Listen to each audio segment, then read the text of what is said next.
So, kamusta mga guys? Magtatutunan naman po ulit ako ngayon. Yung gagawin ko ngayon, tutorial about sa new traditional na tattoo. Makikita nyo dito kung paano ko ginagawa yung lining. Tapos, shading. Yung gamit ko pala dito na liner, 9RL. Yun yung ginagamit ko sa tattoo na to. Hindi ako gumamit ng 5RL dito kasi masyadong makapal yung ano nito mga lining. So, tatagal pagka nag 5RL ako tapos dinodoble ko pa lahat. So, gumamit ako ng 9. So, hindi siya ganun ka hirap doblehin kasi medyo makapal siya ng konti. Pero nagdodoble pa rin ako. Kasi hindi naman yun naiiwasan pag makakapal talaga yung ginagawa mo na lining. Kaya yun. So mga guys, pagka nagla-lining ako talaga dahan-dahan lang, nakikita nyo naman, di ba? Hindi ako nagmamadali kasi mas quality yung tato pagka ganyan. Mas magagawa natin ng maayos yung tato na pinapagawa sa atin. Hindi natin kailangan madaliin kasi pagka nagmadali tayo, hindi pumapasok agad yung tinta. So, mas okay kung mabagal lang yung andar ng kamay natin. Tapos yung voltahe ko pala dito mga guys, ano lang, 6.5. Ganun lang yung volts ko dyan. Kasi pag nag 7 ako, parang masyadong mabilis yun. Nahihirapan din ako magpapasok ng tinta pagka ganun kabilis na yung takbo ng machine ko. Yun. Yung gamit ko na machine, yung CNC pa rin, Q5. Tapos lang, wireless tattoo, power supply lang, ganun lang. Yun lang talaga yung ginagamit ko simula nung nabili ko siya. Yung isa kasi nabenta ko na. So ito na lang talaga yung machine ko. Kaya yan na yung ginagamit ko. So pagka nagtattoo kayo ng ganito, sa pag-i-stencil pa lang, medyo kailangan solid na yung makapal. So ako kasi mga guys, gumagamit ako ng Procreate. So na-edit ko na lahat ng lining. Tapos paano ba? Yun, in-stencil printer ko na lang siya, yung thermal printer. Yung pagka pinasok mo doon, na-stencil na siya kagad. So hindi ako nahihirapan masyado sa mga makakapal na lining. Pero madali lang naman kahit manual. Basta kabisado mo na siya.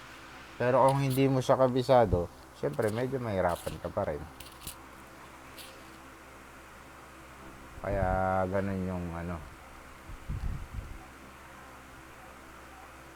Kaya mas okay naman sa akin kahit manual kasi sa experience ko na din, siya, mas makapal yung stencil niya pagka manual. Pagka stencil printer kasi alam mo yung parang alam mo yung parang faded yung stencil mo, parang manipis, hindi siya solid. Ganun siya. So mas okay pa rin sa akin yung manual.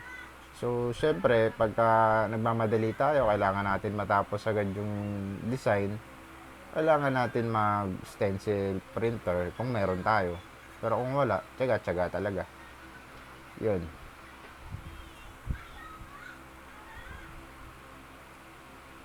At mga guys, yung ginagamit kong ink, dynamic ink.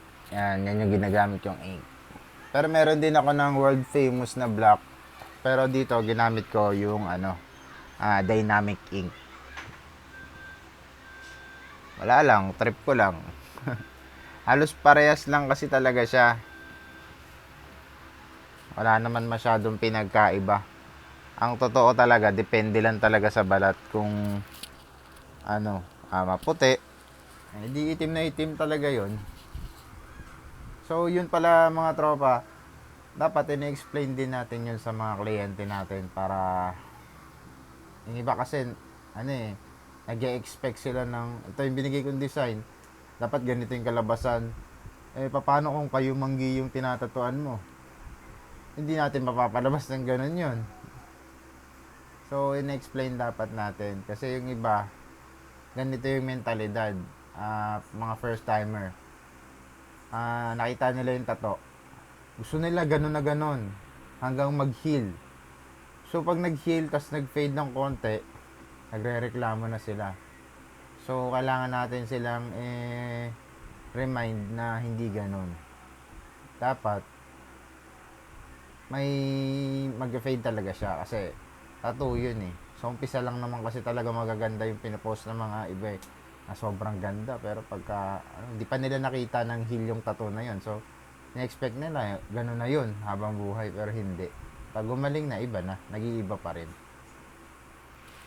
So, dito, na-zoom ko na siya.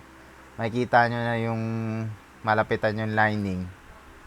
Pero kasi hindi ganun kaganda masyado yung camera natin. So, hindi siya makikita ng malinaw na malinaw. Pero ang gamit ko talaga dyan, mga guys, yung 9RL. All the way yan sa lahat ng lining.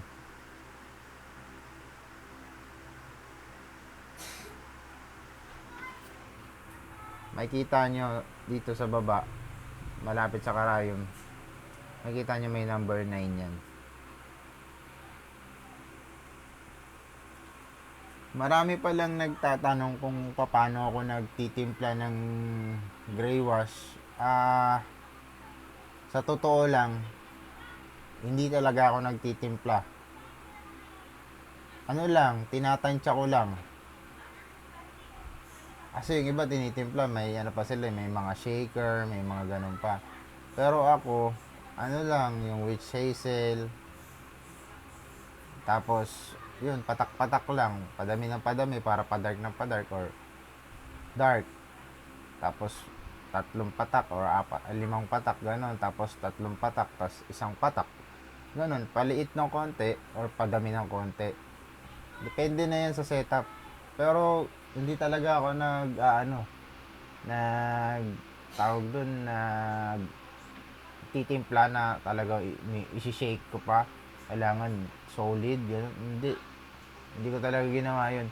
Sa dami ng tinatuan ko, mga guys, masasabi ko naman na okay naman yung mga tattoo ko. At hindi naman sa pagyayabang, pero may blacking gray na rin ako na nanalo na rin ng pre-made category. So, para sa akin, mas okay yun. Opinion ko naman yun eh. Pero yung karamihan talaga sa atin ngayon, nagbe-base sila dun sa pagtitimpla. Para sa akin kasi, pag nagtimpla ka, tapos sumausaw ka sa dark, tapos nakalimutan mong isawsaw dun sa tubig, nagsawsaw ka dun sa mas konti, dark pa rin yun. 'Di ba? Hindi naiiwasan yun. Kaya, para sa akin, pero kung namamaster mo yun, practice by practice everyday, siguro, ano mo yun, ma-perfect mo yun. Sa akin kasi, masanay na ako dun sa sa tansya-tansya na lang eh. Tsaka wala rin akong ang tawag dun, ink shaker ba yun? Parang yung nagmi-mix. Wala ako nun eh. Pero bibili rin ako nun siguro. In the future. Pero sa ngayon, tansya lang muna. So, itong design na to, hindi ko to design. Design to ng client ko na tagilid.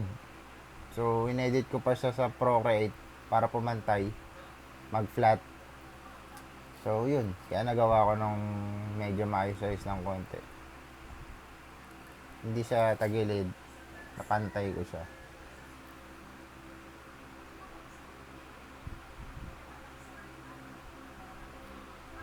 Pag ano pala, yung white na gagamitin ko, ano pala dito yung ginamit ko talaga, Eternal. Yun lang kasi yung white ko. Wala na akong ibang white kasi talagang sa tagal ko sa pagtatato, para sa akin wala namang pinaka the best na white. Pero yung lagkit ng ng Eternal White, talagang malagkit. Sobrang siya, malapot. Hindi siya malabnaw. Kaya yun yung may sasuggest ko sa inyo na bilhin. Bilhin na kayo ng 4 ounce para makamura kayo. Kasi pag 1 ounce or half ounce, natutuyo din yun mga guys. Sayang lang. Kung mas madami, mas okay. Matutuyo siya pag konting-konti na lang talaga.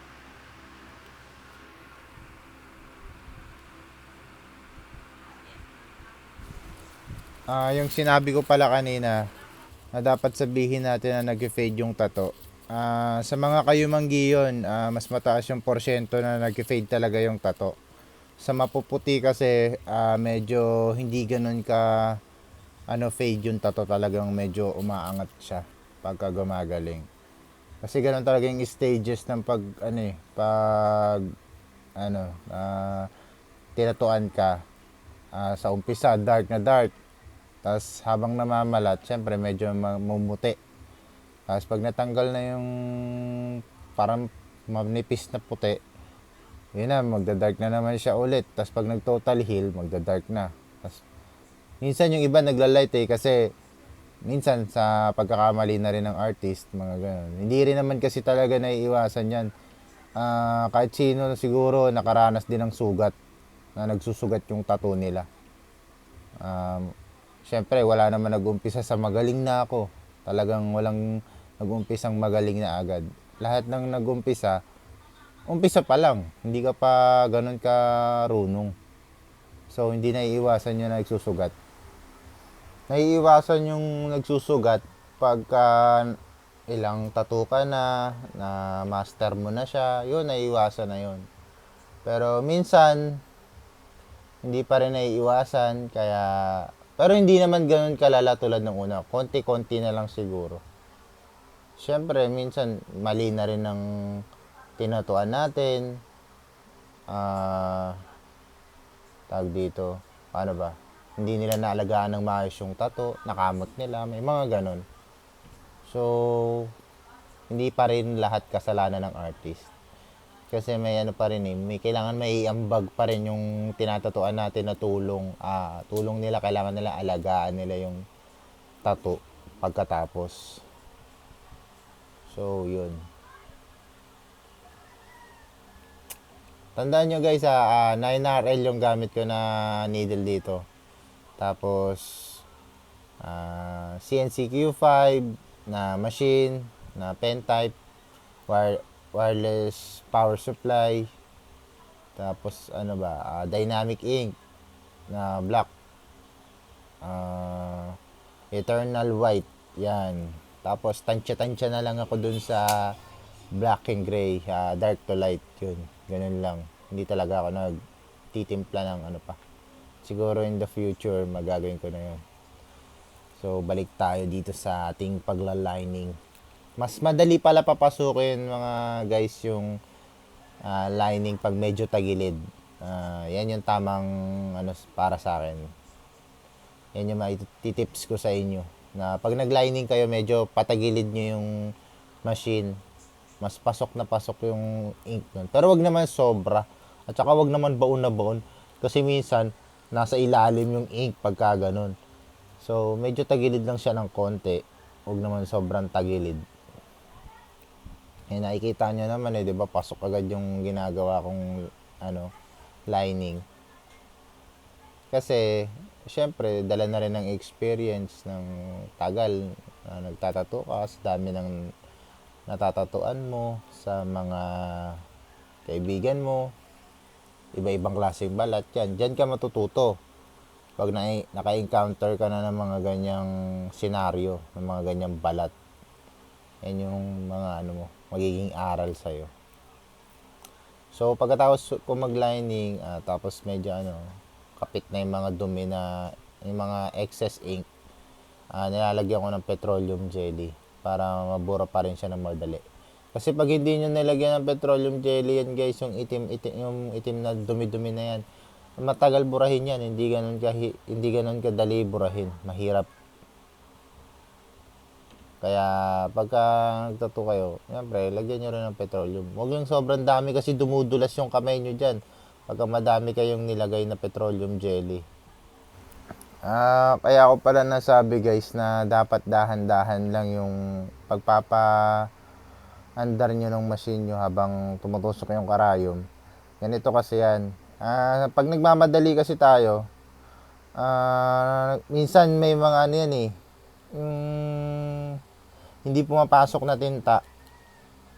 Pagka gumaling, putol-putol. Pero sa umpisa, kala mo pasok. Kasi yung lalim, hindi pantay-pantay. Kaya nagpuputol-putol siya. So, mas okay kung pantay-pantay yung lalim niya. Para, pag nag-heal siya, maganda siya tignan. Hindi yung may ano dito, may keloids dito. Tapos dito sa isa, wala. Yun yung hindi maganda dun. So, kaya pag nagtatato kayo, kailangan, ano rin, kailangan yung pulido. Iniisip natin yung outcome ng ginagawa natin. Kasi pag nagtato lang tayo ng, ano lang, parang nagtitrip ka lang, parang ano eh, hindi ka ganun ka-focus eh. Mahihirapan ka. Kasi, hindi ganun kaganda yung lalabas sa ginagawa mo. Unang-una, nagmamadali ka. Yun nagiging mali.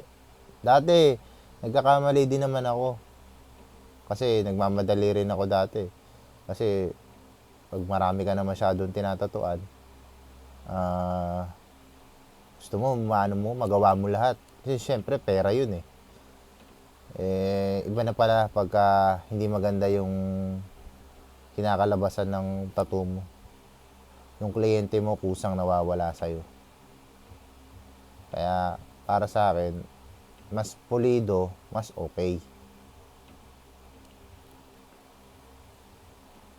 Ayun. Isa yun sa mga tips kung paano ba maging isang successful tattoo artist.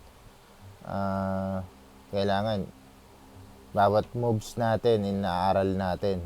Kasi pag pinabayaan natin na ganun yung mentalidad natin, na nagmamadali tayo at mabilis tayo, hindi naman tayo professional, baguhan lang, yun, sasablay talaga tayo.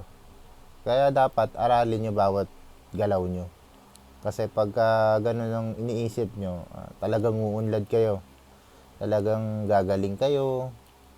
Sali kayo sa mga competition para makakita kayo kung paano yung mga proseso ng pagtatato ng iba. Pero minsan kasi, hindi mo na rin yun maiisip kasi lumalaban ka.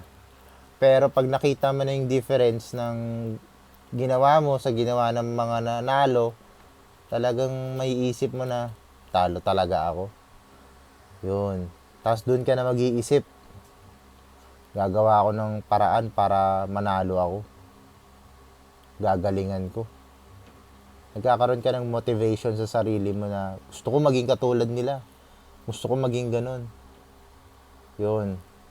Yun yung maiisip mo sa sarili mo. Ako kasi nag-isip ako ng ano eh, nag-isip ako na bakit kaya ako natatalo, ano bang mali ko.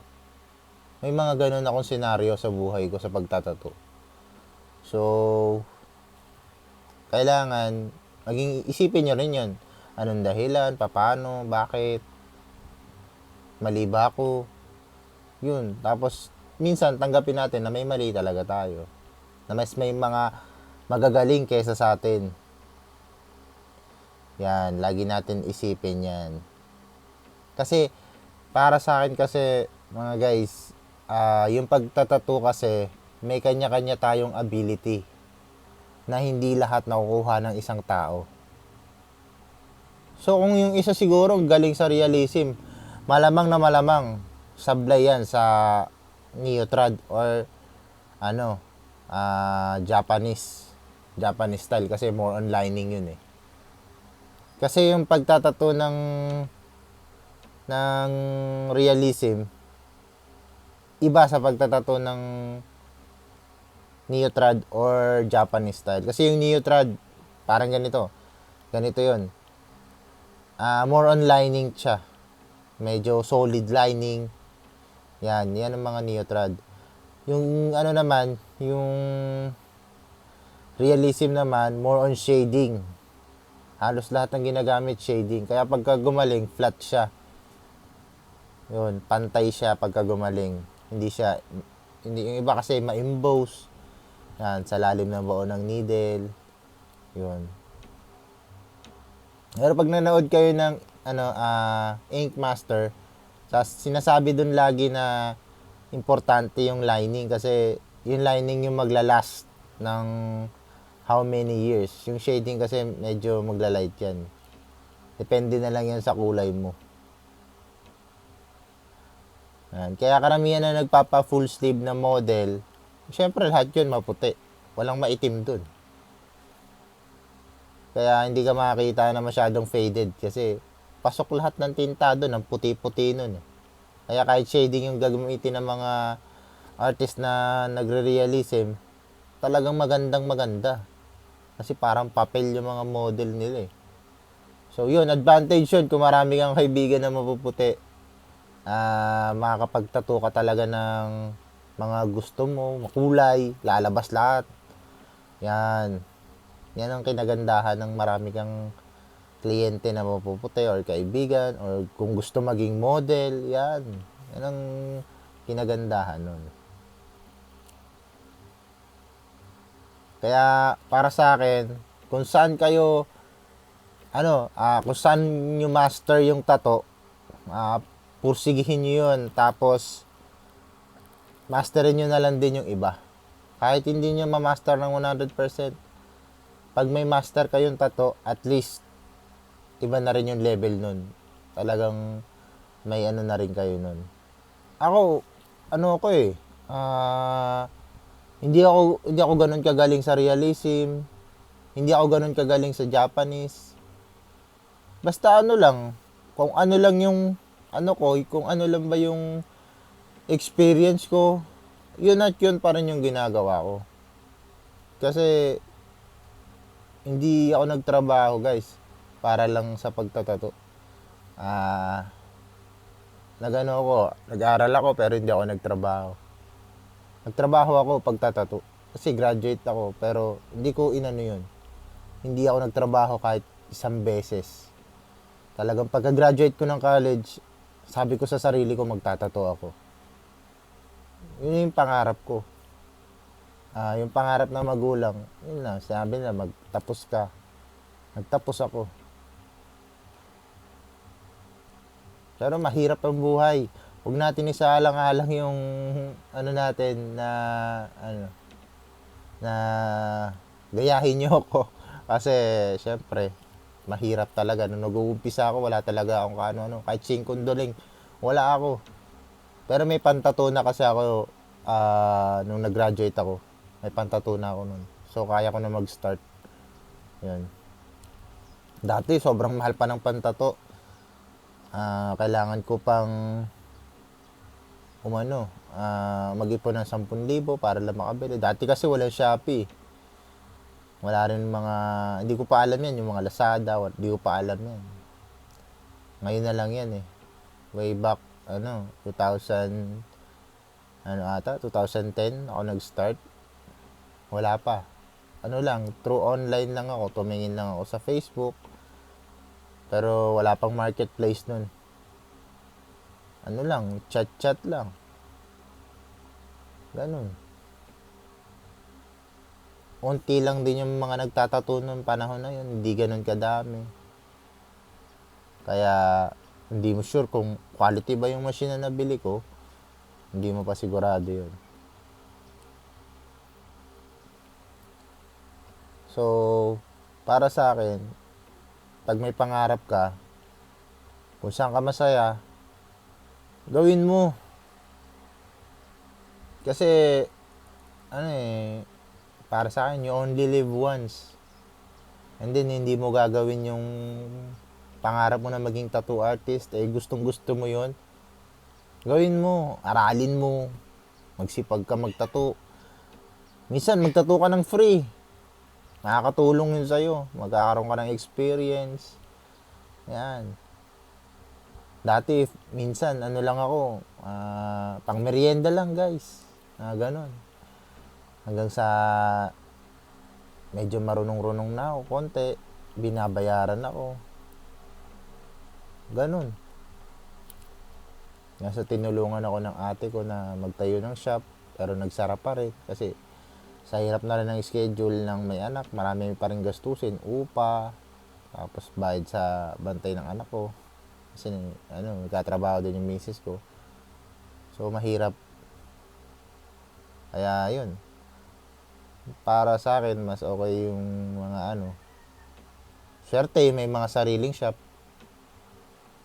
Mas okay talaga may shop kung sarili mo. Kung may mga pahati ka, medyo lilit din yung income mo. Parang nasa bahay ka lang din. Kung mag-service ka naman, solo mo. Mas okay yun. Pero hindi naman everyday may service eh. Syempre, strategy mo na kung paano ka magkakaroon ng maraming client. Syempre, by posting your work, mga ganon. Tapos, mo sila, pakita mo yung mga gawa mo. Yan. Mga tropa, payo lang. Huwag po tayong magpapakita ng hindi naman natin gawa. Kasi nagiging sinungaling tayo sa client natin. Hindi lang sa client natin, pati sa sarili natin. Niloloko natin yung sarili natin. Bakit? Para sa pera. Huwag po natin gagawin yun. Aralin nyo po yung yung pagtatato nyo. Mas magiging okay yun. Kasi doon, tao na yung magsasabi sa inyo na magaling yun eh. Yun, na marunong yun magtato. Yan. Kasi kung i-base lang kayo sa picture, di naman sa reality to. Realidad na nangyayari to. Sigurado ako kung hindi ka marunong pa masyado magtato, nag-post ka ng magagandang tato, magaganda, sobrang ganda, marami. Tapos, may tinatuan ka na kasi nagandahan doon sa pinost mo. Tapos nakita niya doon, yun yung gusto niya. Kasi hindi ganun yung kinalabasan na ganun din kaganda. Pustahan tayo pag nakatalikod ka, may sinasabi sa iyo yan. Walang taong may gusto ng ganun. Kaya payo ko lang sa mga nagpo-post ng hindi naman nila gawa. Wag po kayong magpo-post ng ganun. Unang-una, respeto niyo po yung tattoo artist na gumawa ng design na yon. Yun, ganun. Wag po natin ipo-post. Kasi artist ka nga eh. Gawin ko kaya sa iyo yun. Patato na kayo, ito mga gawa ko. 'Di ba pangit? Kasi tattoo ko yun eh. Bakit nyo ginamit? Alam nyo ba yung hirap minsan pag gumagawa ng design? Sobrang hirap nun. Kaya konting respeto na lang.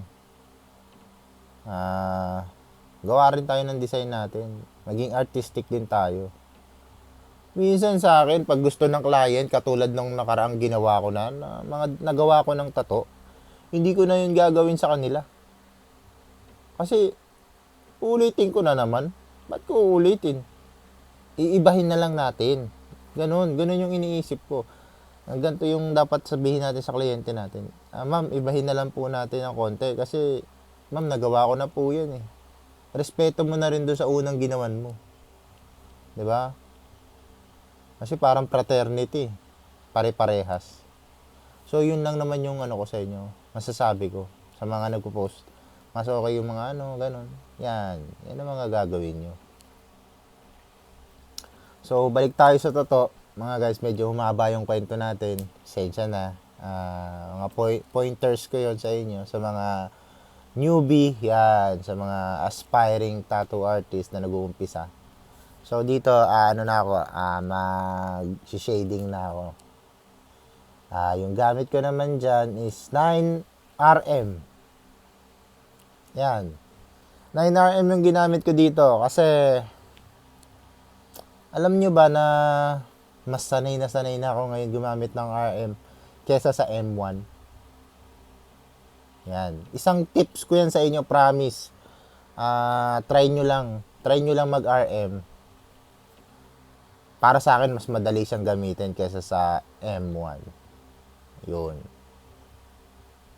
Pero siguro pag malaking shading, puro shading, siguro M1 yung gagamitin ko. Pero kung may mga maliliit, mas prefer ko itong RM na to. Yan, 9RM yung ginamit ko. Marami din nagsasabi kung gaano ba kalalim yung kung gaano ba kalalim yung baon ng karayom ko. Floater ako mag-shading. Hindi ko dikit na dikit yung needle kasi iniiwasan natin yung pagsusugat. Yan, isa yun sa mga points. Pero yung iba kasi hindi floating yung needle nila, talagang medyo maliit lang pero pasok pa rin. Ulitin ko, kanya-kanya tayo ng diskarte. Kung saan ka magiging okay, dun ka. Pero yung sinabi ko lang, pagka medyo mataas yung yung labas ng karayom, i-floating mo na lang yung yung tip ng cartridge para hindi siya baon na baon kasi pwede magsugat yun mga guys. Tsaka huwag tayong madaliin natin yung pag-shade kasi mamumula yan ng sobra-sobra. Mas okay kung dahan-dahan lang. Pakiramdaman natin kung pumapasok yung tinta. Tapos pagka pinunasan natin tapos pumasok, so okay, ganito yung gagawin ko. Yan. Pagka medyo palight na, dun pwede ka na magmadaling galaw mo na ng igalaw yung karayom kasi pagka medyo hindi magalaw, pasok na pasok yun. Kaya igalaw na natin kasi maglalight na tayo eh. Para may pa rin, yung dark, palight ng palight, yan. Hindi siya dark, solid dark, tas light agad. Wala, kailangan syempre. Meron pa rin yung yung tag dito. Yung niya, yung palight siya ng palight para maganda siya tignan. Yan. Ganun yung mga diskarte kung paano nyo ba maano yung Tsaka kasi marami nagtatanong talaga sa akin ng gaano ba kalalim. Wala naman ako nakitang tattoo artist na kumuha ng sukatan. Nilagay yung ruler doon sa karayom, tas nilabas tinulak yung needle. Kung gaano ba kalalim yung lalabas. Walang gumawa nun. Para sa akin, wala talaga. Yung lang yun. Parang sinasabi nila ganun daw yung labas. Pero hindi mo yun mape-perfect guys. Mas mape-perfect mo pag tatansyahin mo na lang. Mas okay yun.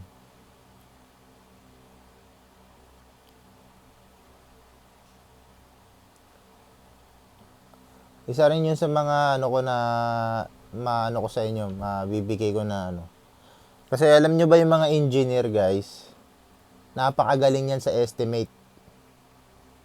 Estimate lang nila, ito yan, ganito ang gastos mo. Ito yung sukat mo. Yan, ganun. In-estimate lang nila yun. Hindi pa nila sinukat yun. Estimate lang. Kung gaano ko gagastusin mo, mga ganyan. Kasi magaling sila doon. Kasi sanay na sila. Yun kasi yung pinag-aralan nila. Tayo, araw-araw tayo nagtatato kunyari. Araw-araw mo gagawin yung sukat. Hindi. Di ba hindi? Siyempre, tatansyahin mo na lang. Kaya, mas okay kung tatansyahin natin. Mas matututo tayo doon. Mas okay yun para sa akin. Kaya nga sinabi ko sa inyo kanina, pag nagba-black and gray ako, hindi talaga ako nagtitimpla. Nagtatansya lang talaga ako ng kulay, na ilang patak ba dun sa ganun lang. Tapos, siyempre, nililinisan ko muna yung machine, ay yung needle, bago ko isawsaw dun sa para kung kung yung light na nilagay ko dun, yun talaga. Kasi, minsan, pag hindi natin nalinis ng maayos yung needle, pag sinawsaw mo dun sa light, siyempre, dark pa rin yun kasi hindi mo nalinis. Galing ka sa dark. Ganun yung mangyayari dun. So, isa yun sa mga technique na dapat mong masterin. Tapos, paano pa ba? Paano nagiging malinis yung tato? yung linis ng linya. Yun yung mga, pag ginawa niyo yung ginagawa ko na ano, na dahan-dahan yung lining, yan, magagawa niyo yan. Pero hindi ko sinasabing malinis yung gawa ko. Ano lang, payo lang yun. Magiging malinis yung tattoo nyo kung maayos yung pagsishade nyo at paglalining nyo. Swerte nga ng iba ngayon kasi may YouTube na. Mas matututo kayo mga guys ng mas mabilis kesa sa amin. Mas marami kayong ma-adapt na technique. Yan. Hindi naman technique na ano na tag dito na paano ba? Technique na kalokohan, walang ganun. Technique na ano na nagiging malinis yung tattoo natin.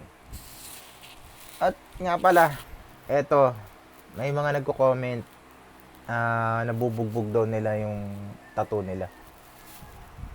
Nabubugbog yung tattoo, I mean yung nagsusugat daw.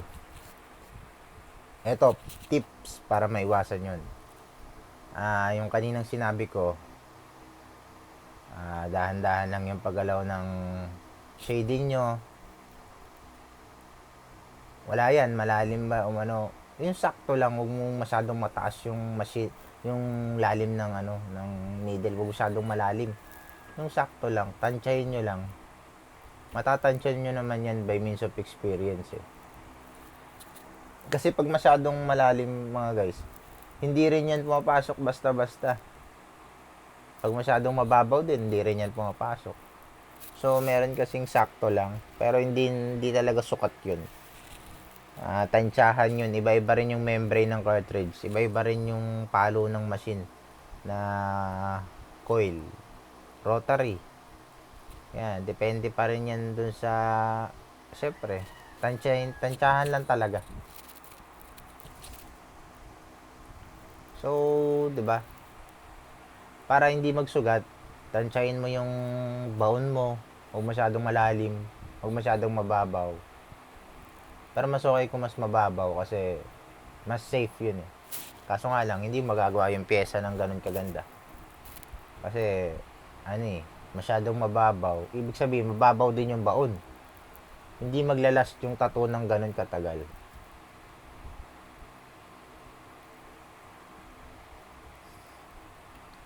Yun, para hindi magsugat, huwag natin balik-balikan yung mga nagawa na natin.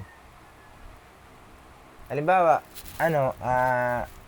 minsan may mga babalikan tayo kung talagang may iba dun sa design. May kulang. Yun.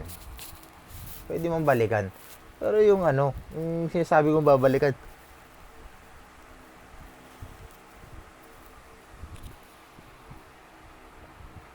pero yung sinasabi kong babalikan yung yung nadaanan mo na kanina, tas binalikan mo ulit. Yun. Black na, tas dinagdagan mo pa. Kasi, hindi mo nakita agad yung kulay. Kasi dumudugo. Yun, pwede magsugat yun. Kaya, wag po natin gagawin yun. Kasi, mas okay kung,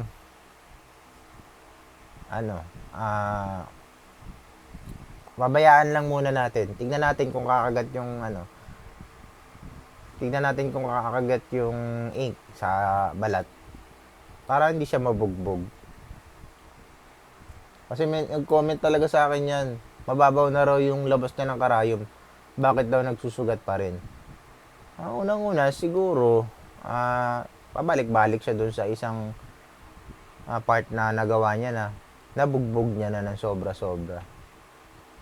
So, huwag po natin gagawin yun. Kasi, hindi malabo na talaga magsugat. Yun lang naman yun sa akin. Mas okay na hayaan muna natin. Slipa tayo sa isang part. Pag may kulang ng konti, yun. Tsaka natin patungan ng konti. Yung mga spot lang na walang kulay. Huwag naman lahat na may kulay na kasi overwork na yun. Yun yung tinatawag sa English na overwork. Nagsusugat siya. Kasi na-overwork mo nga yung balat. So, tignan mo. Guys, tignan nyo. Dito sa part na to, yung mga pabilog-bilog dito sa gilid. Tignan nyo yung ginagawa ko dyan. Medyo ano siya, diba? Medyo parang labas na yung pores niya. Pagka ganyan, huwag nyo patungan yan. Pwede na magsugat yan pag pinatungan nyo pa yan. Kasi iniisip nyo light eh. Light talaga doon sa design. Light talaga yan. May mga light yan. Kaya nagsusugat.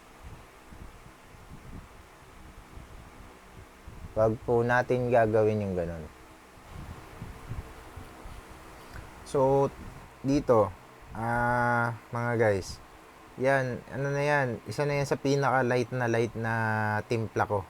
Kumbaga, sa pinatakan ko, siguro siya na yung isang patak lang. Kaya, tignan nyo, masyadong light. Medyo red lang siya.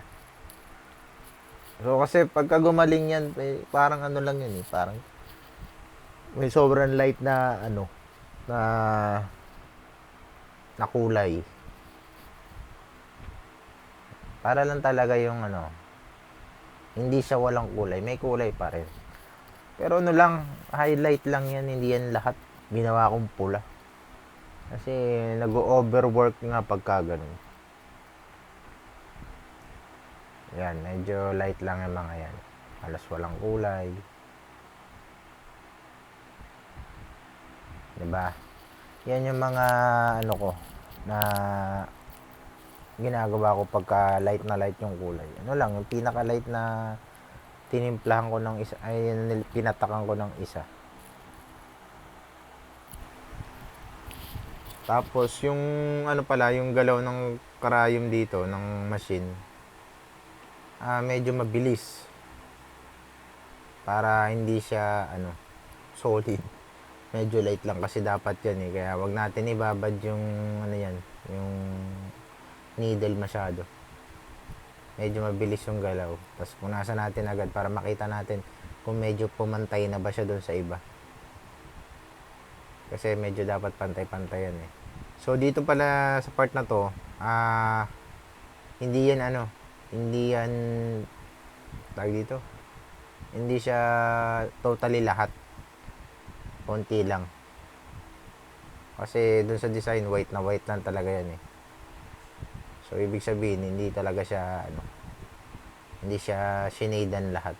Konti lang. Halos dun nga, wala eh. Ako lang naglagay.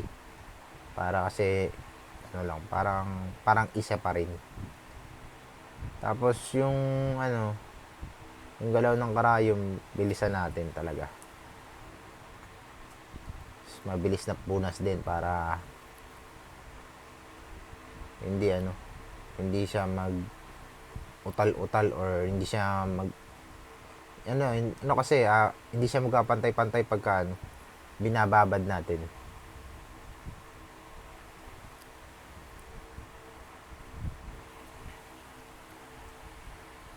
Yun, ganun lang yung mga diskarte sa paggagawa ng light na na shading.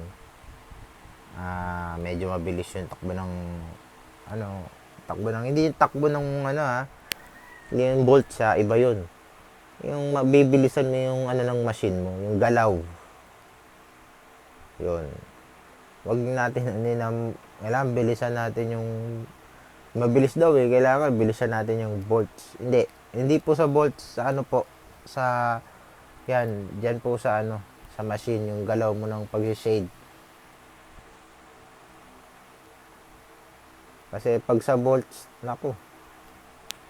sugat. Pwede masugat yun. Kaya huwag natin gagawin yun.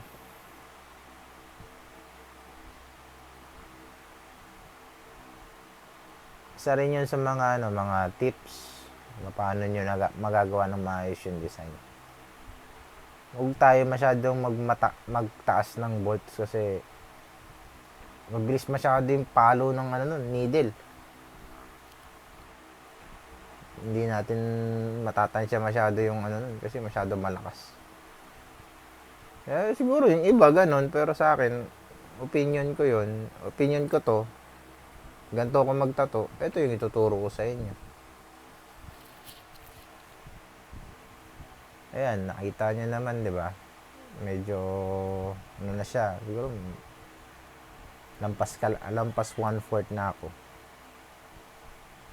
Pasensya na pala kayo mga guys kung ngayon lang ulit ako nakapag-vlog. Kasi busy. Tapos may mga inaasikaso ko. So ngayon wala na. Ano na, tattoo na ulit. Konti-konti nga lang. Kasi syempre, quarantine. Yan.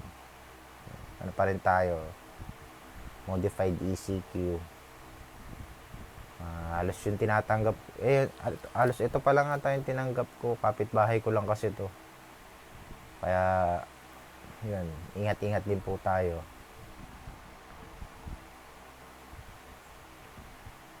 Yan, medyo zoom natin ng konti para makita nyo yung galaw ng machine ko. Mas, kasi, dati kasi, yung mga nasa YouTube na upload, puro time-lapse. Tapos, putol-putol.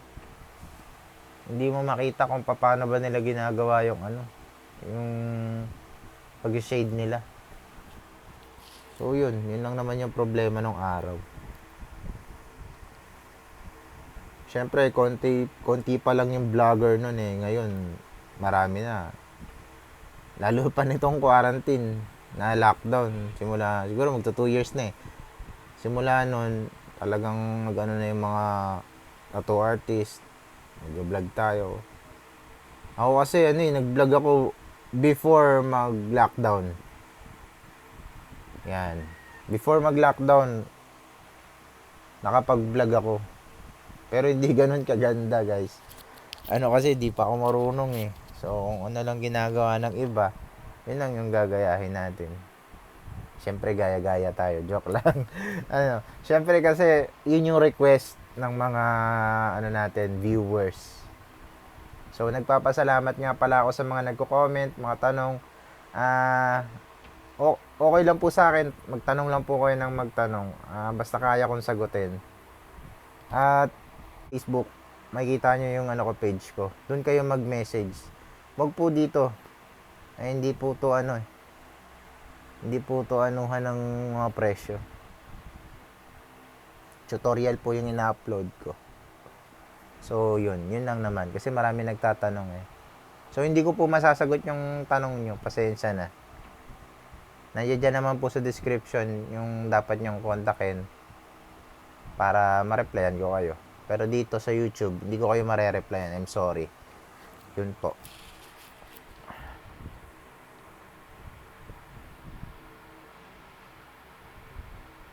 So, di ba? Pagka ganito, nakikita nyo kung paano ko ginagawa. Ang karaniwan tatanong nito sa akin, paano mo ginagawa yung dark tsaka light? Yun na nga.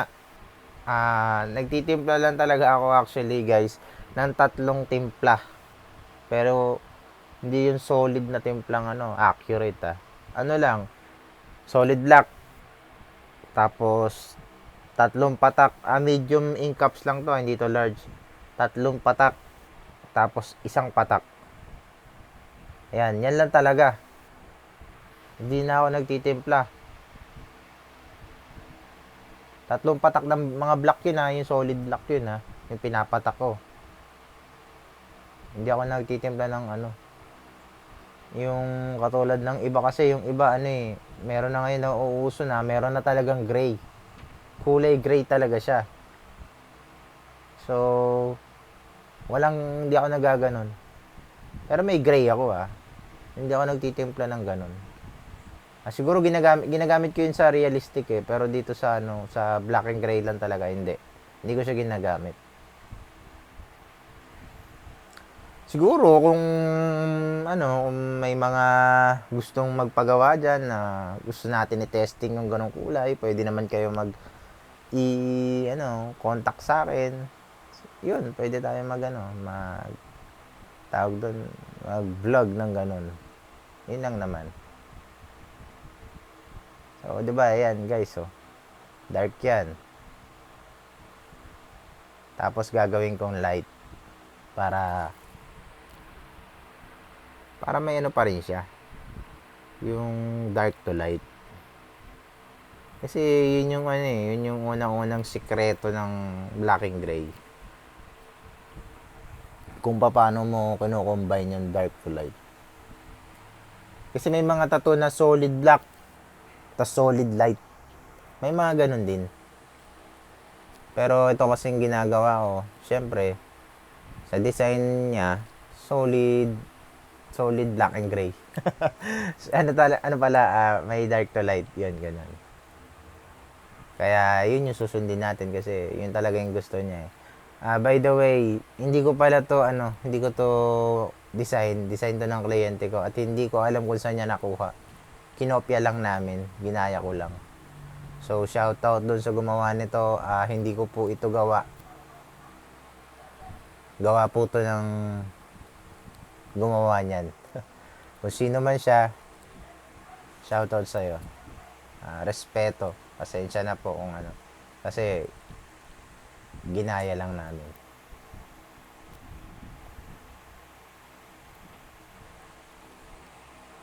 Yun.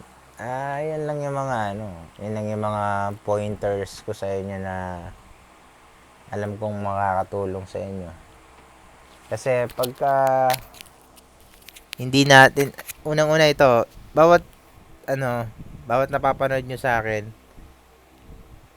kung paano ko ginagawa yan, isipin nyo,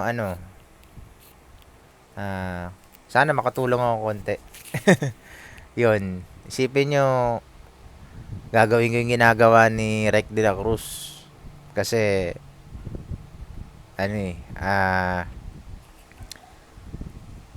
parang tingin ko tama siya, kunyari lang.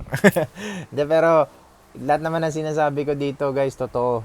Hindi ako nagsasabi ng kasinungalingan. Kasi, hindi kasi biro yung pagtatato. Sa mga tattoo artist dyan na nanonood, naiintindihan nyo naman ako di ba? Na lahat naman na sinasabi ko, totoo. Hindi naman tayo nagtitrip, di ba mga tropa? Nagtatato tayo ng habang buhay. Habang buhay na art. Kaya, alam ko na nasa puso nyo rin yun na talagang kung pinapanood nyo to, talagang alam ko naman na ginagawa nyo rin yung ginagawa ko. Pero hindi ko pa rin masisigurado na ginagawa nyo yun kasi may kanya-kanya nga tayong diskarte na hindi ko pwedeng ipilit sa inyo. Yun. Kasi kahit ako may diskarte rin ako na na alam ko na okay yun para sa akin. Na para sa ibang tattoo artist, hindi okay para sa kanila. Yun. Hindi yun mali. Yun? Parang ability. Kanya-kanya ka nating ability sa pagtatato. Pero sana pa rin nakatulong pa rin ako sa inyo.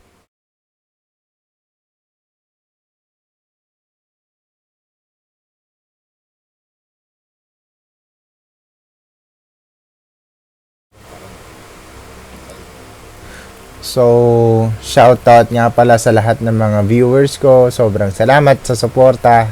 Ayan. Sobrang salamat po. Saludo po ako sa inyo. Kasi, kahit pa paano, sinusuportahan nyo pa rin po ako.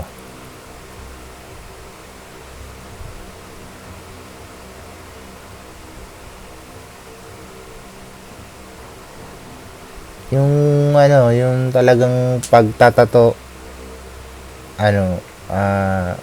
continuous learning, kailangan maging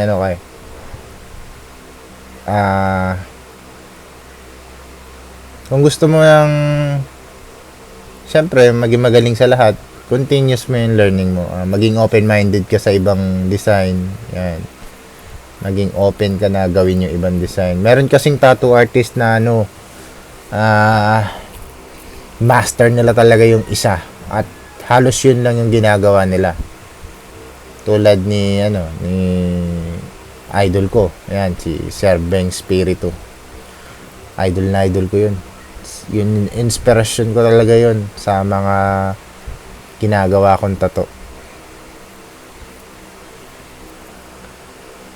Yun, isa lang yung ginagawa niya masyado. Yung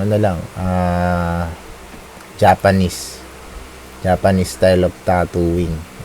More on lining. As mga koi, dragon. Yan, hanya mask. Mga ganun. Karamihan. Tapos yung iba, mga samurai. Yan. Hindi, hindi lang samurai mask ha. Mga samurai talaga, mga tao.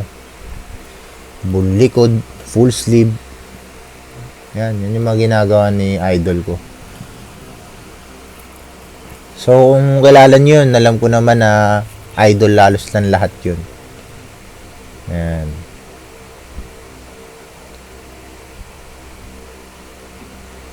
So, tayong hindi ganun kagaling, na hindi ganun kasikat, okay naman yun, nagawin mo yun. Kung sa akin kasi, opinion ko to, yung tattoo kasi ngayon talagang talagang boom na sa Philippines. So mas okay na mas marami kang alam. Pero hindi ko sinasabing konti lang alam ni Idol Beng Spiritu Maraming alam 'yun, may mga realism din 'yun na ginawa. Hindi nga lang niya pinopost masyado. Kasi mas focus siya dun sa isang talagang bago mo kasi ma-master yung isang tattoo, guys, sigurado ako nagdaan ka na sa ibang tattoo. Kaya alam ko na na marunong talaga yun si idol ng iba pang klaseng tattoo, hindi lang Japanese yung ginagawa niya. Nagre-realism din yun. So yun pala, baka sabihin ni idol hindi siya marunong ng ganun.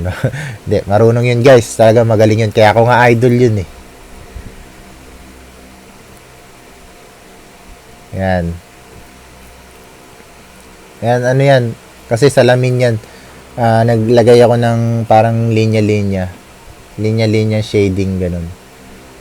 Para kunyari lang may parang silaw, may konting silaw siya.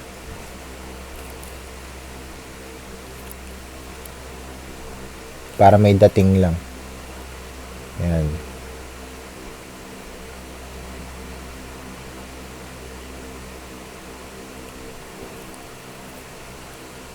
Sa umpisa talaga, mahirap talaga magtato. Pero wala nga mong, kung gusto mo. Sabi nga nila, pag gusto may paraan di ba? Wala makakapigil sa'yo pagka may pangarap ka na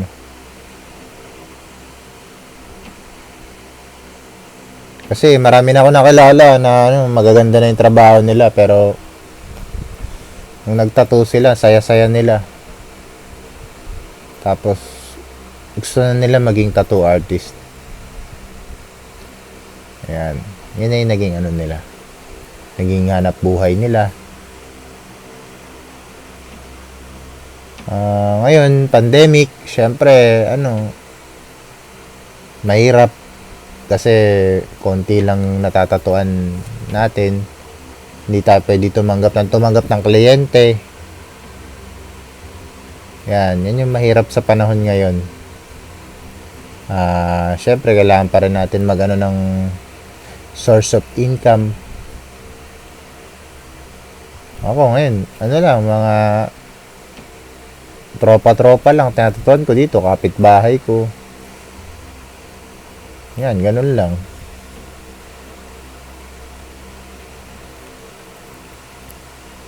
Marami nagtatanong, saan ba location ko?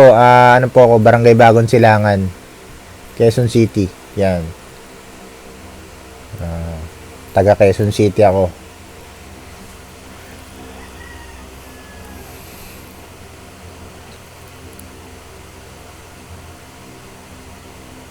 Yan. Zoom lang natin ng konti para makita nyo pa rin yung ko. Dito kasi sa mata, hindi talaga black na black so ganyan lang ginawa ko, medyo light. Medyo light, parang yun Parang pwede ipangalan sa sa soft drinks. Medyo light. Pabili nga ng medyo light. Pero parang pangit pakinggan eh. Medyo light. Parang ano eh, MP lights, no? Hindi, joke lang yun guys ha. Pasensya na kayo medyo walay yung joke natin. Ayan. So, dito, sa mata na to, medyo malabo yung kopya. Yung ginawa ko, iniwanan ko ng puti dun sa gitna. Para ano pa rin. May, kunyari, parang may buhay yung mata niya. Para mas maganda pa rin siya tignan. Init ngayon, di ba mga guys? Sarap sana mag-swimming. Kaso lockdown eh. Kaya swerte yung mga ano, taga Batangas, mga taga Sambales, yan, mga yan. Swerte yung mga yan. Kasi malapit sila sa dagat. Pwede sila mag-swimming anytime. Bihira ang lockdown sa probinsya eh. Dito lang naman sa atin yun eh. Kasi syempre mga taga Manila, ano talaga eh. Dikit-dikit talaga dito. Kahit ultimo bahay, dikit-dikit eh. So, yun ang problema dito sa city. Sa Metro Manila. Siguro katapusan. GCQ na eh. Hindi ko alam, GCQ ba tawag doon? Hindi ko alam eh. Basta, ano na, wala na siyang, hindi na siya ganun kahigpit. Kailangan na lang siguro magsuot ka ng face shield tsaka face mask. Pero yung mga lockdown at saka mga ano, tawag doon, mga checkpoints, siguro aalisin na. So, siguro pwede na mag-swimming yung mga ano. Pero kailangan pa rin dumaan sa process ng ano, travel pass, mga ganyan. Mga health certificate bago ka mag-travel. Siyempre, swab test, mga gano'n, rapid test. Yan. Kumonsulta muna sa barangay. May mga proseso pa kasing gano'n eh, bago ka makapag-travel. So, kailangan natin dumaan doon.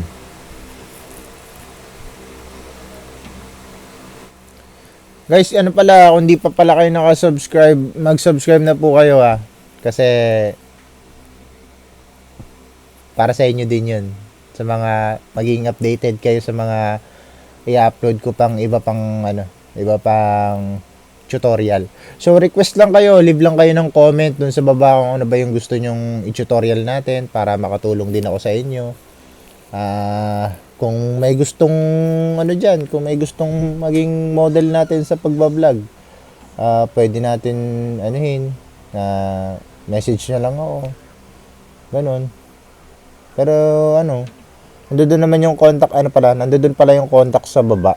Pwede nyo ano yun. Nandoon yung page ko eh. Yan.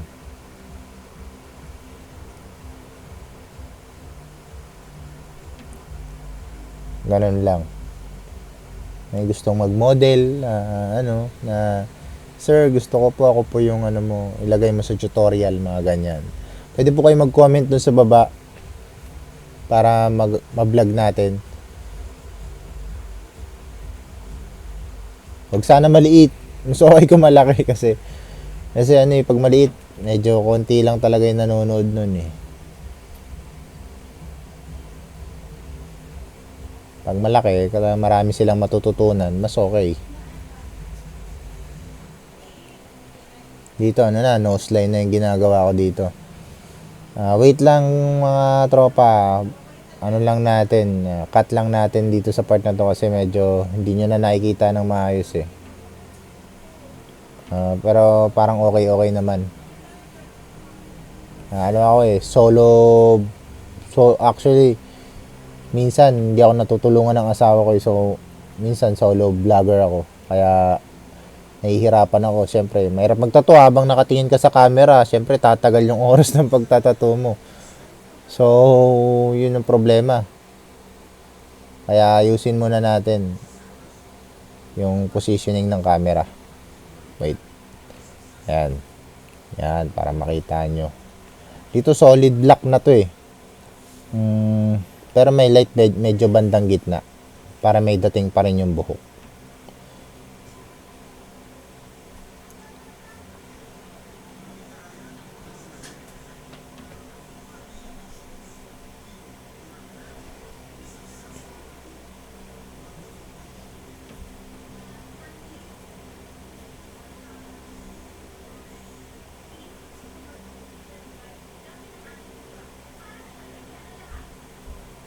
Ganun lang yung mga diskarte. Ah, Huwag natin masyadong i-overwork yung pag-shading natin. Isa yun sa mga dahilan ba't nagsusugat. Lagi kong inuulit-ulit yun kasi yung mga comment ganun eh. Huwag po natin balik-balikan. Huwag masyadong mataas yung needle. Tansyahin natin. Pag pumasok na yung tinta, pass. Tapos na kagad yun. Lipat mo na kagad sa iba. Next na kagad. Hindi pala pass. Next pala. Next agad. Kailangan tignan nyo lang maigi kung kung pumasok ba or hindi, ganun. Kasi yung mga sakit ng tattoo artist, eto pala unang-una, malabo ang mata. Yan. May client ako dati na nagsabi sa akin na pare, kasi malabo mata niya pare, buti hindi lumalabo yung mata mo kasi sobrang titig na titig ka lagi pag nagtatato. Hindi naman. Yung pala, totoo pala yun na malakas pala talaga mga labo yung masyado kang titig na titig sa malapit.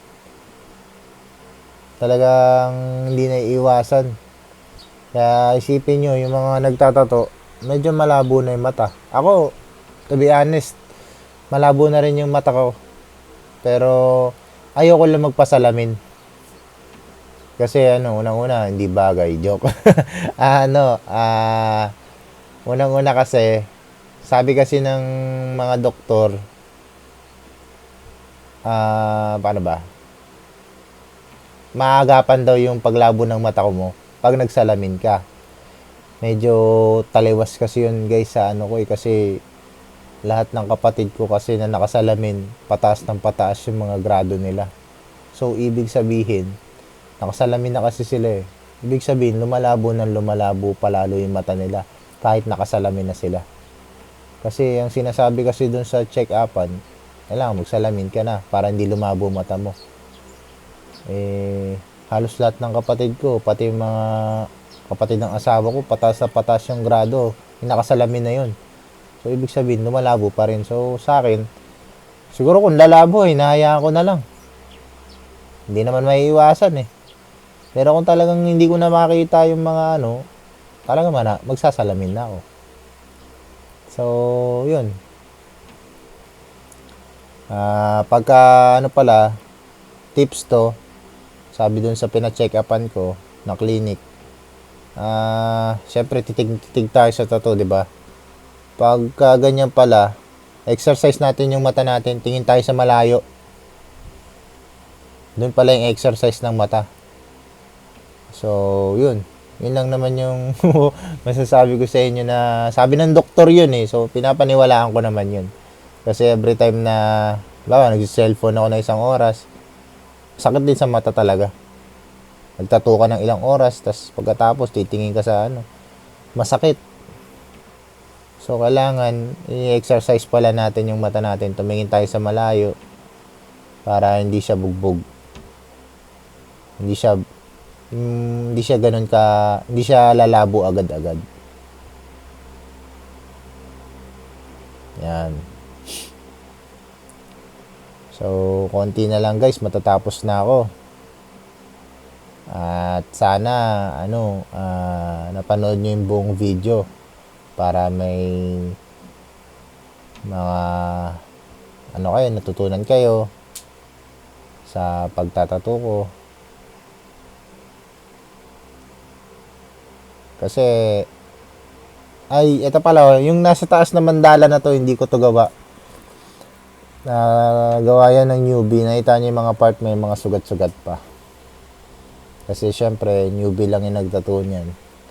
Hindi naman naiiwasan yun.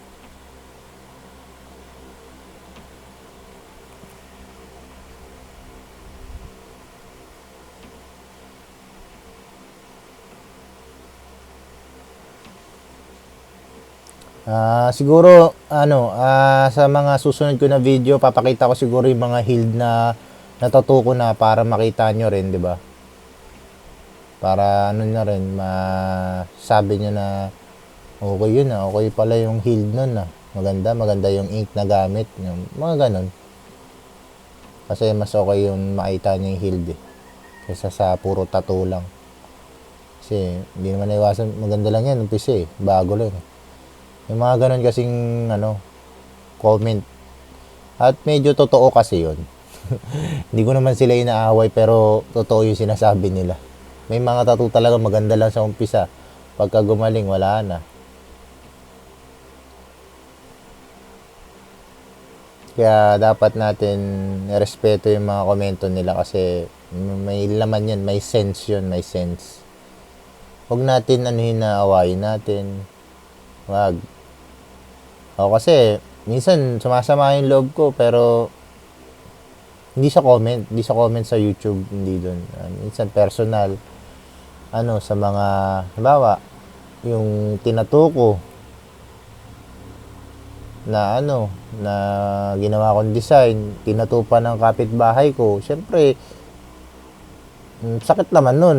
Kasi, ginaya pa nila eh.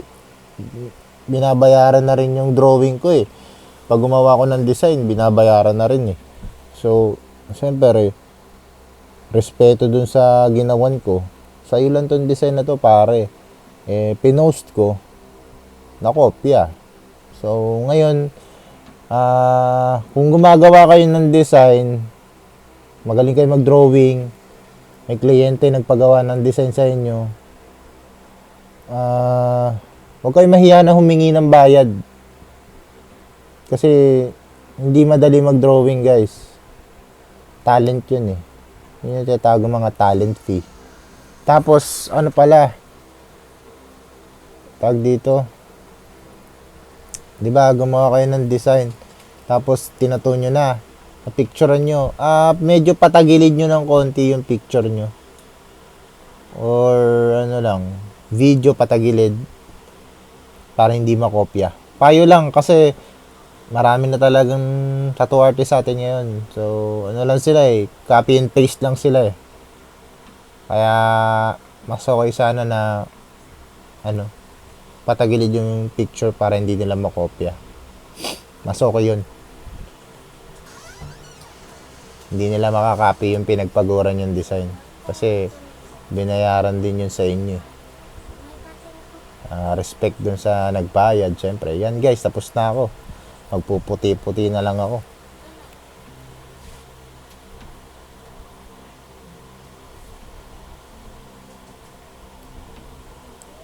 Yan, sa pagpuputi, nagpalit na ako ng needle. Ang ginamit ko na dito is 5RL. Para sa akin, mas madali papasukin yung 5RL kaysa sa makapal na pamputi dun sa ano. Mas solid yun para sa akin. Pasensya na guys kasi medyo tagilid yung kuha ko ng video. Kasi ano eh, hindi ko nakikita na maayos yung pag ano yan. Pero kahit pa paano naman nasa frame pa rin siya. Kaso nga lang hindi lang siya ganun kalinaw.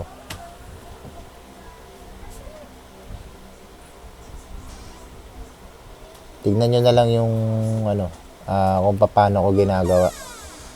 Saka hindi ko pala nilalagyan ng solid white lahat kasi guys, alam naman natin na nabubura din naman yung white katagalan. So, wag tayong ano, mag-white ng sobra-sobra. Siguro sa competition pwede. Pero kasi may ibang kalaban kami sa competition na bawal kami mag-white. Yun, medyo ano yun, medyo matindi yun. Papaganday mo yung design ng wala kang white. Tsaka magandang laban yun, challenge yun. Kaya hindi rin ako masyado nagpuputi. Sobrang daming puti. Medyo konting-konti lang. Ang mga important na ano lang, design. Yun lang yung nalalagyan ko ng puti. Mga highlight lang talaga.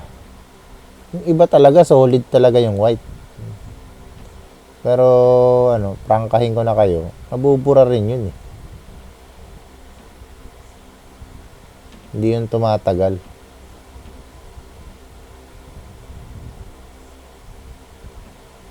Kaya hindi ko na siya masyadong binabaw ng solid na solid.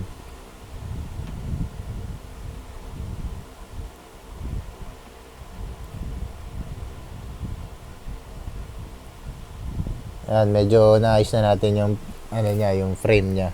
Medyo okay na. Kanina kasi nasa baba eh. So sorry about that, guys.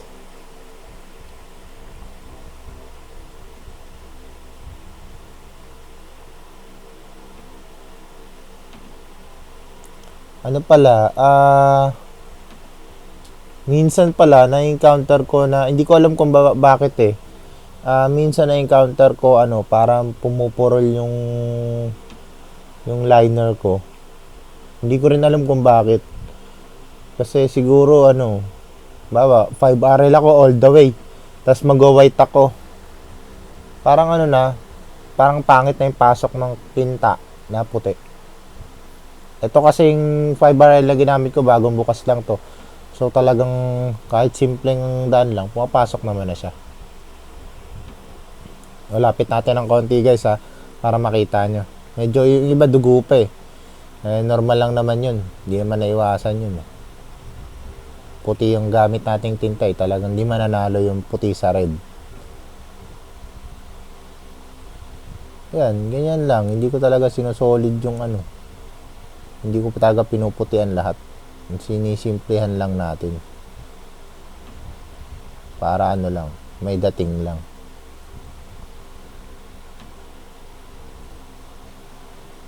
Yan, ganyan lang tayo. Medyo pa rin, patagilid pa rin yung Tsaka dito kasi, sa part na to, kailangan talaga putian yan kasi yan yung parang nagbibiyak sa eh. Yan yung biyak dun sa salamin. So, kailangan mo yung putian.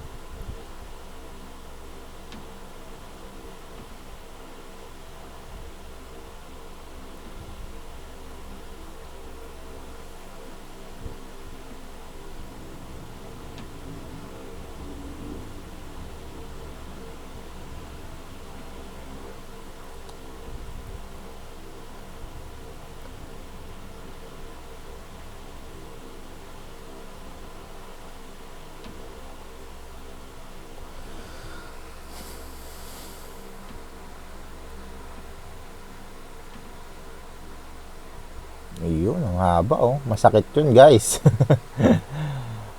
Pagka puti, medyo talagang ramdam na ng tinatatuan natin yung sakit kasi na yan eh. May mga nadaanan na tayo dyan eh. So, tumabi tayo doon, dinaanan natin, masakit talaga. Pero kaya. Hindi siya nakakatakot.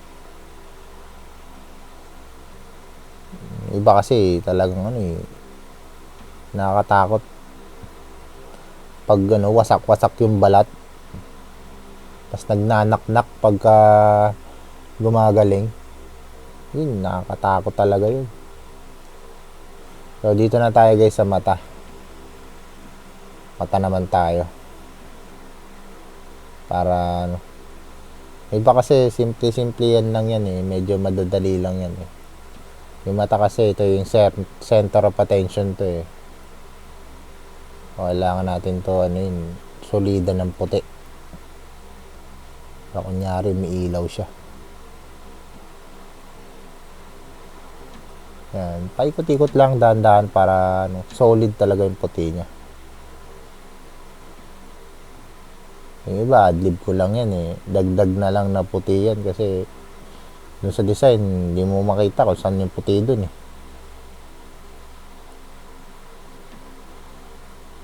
Kaya iba, dagdag na lang.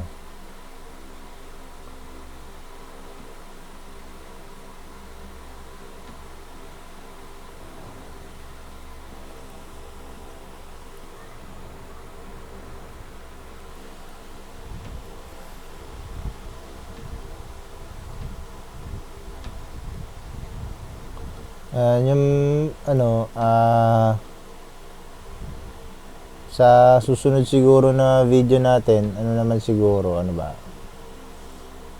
yung okay, leave lang kayo ng comment kung ano ba. Ano ba gusto nyo mapanood na tutorial, gagawin natin yan. Para makatulong din ako sa inyo. So yun mga guys, malapit na ako matapos. Dito sa part na to talagang alos, 90% tapos na ako. Konting-konting puti na lang talaga.